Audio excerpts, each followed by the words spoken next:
মানুষ তার নাম খুব পছন্দ করে নিজের নামের, কারণ দেখবেন কাগজ আর কলম পাইলে সবাই নিজের নাম লেখে, খালি নিজের নামের সিগনেচার দেয়, আছে না নাই?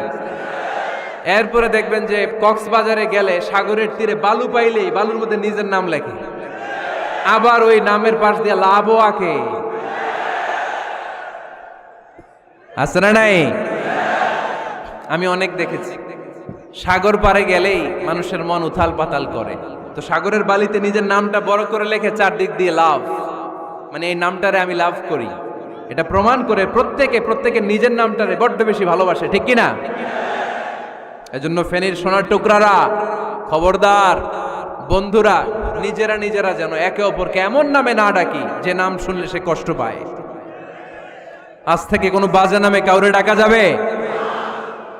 আব্বা আম্মা আদর করে কত সুন্দর নাম রেখেছে আবু বাকার, ওরে সবাই ডাকে বকইরা।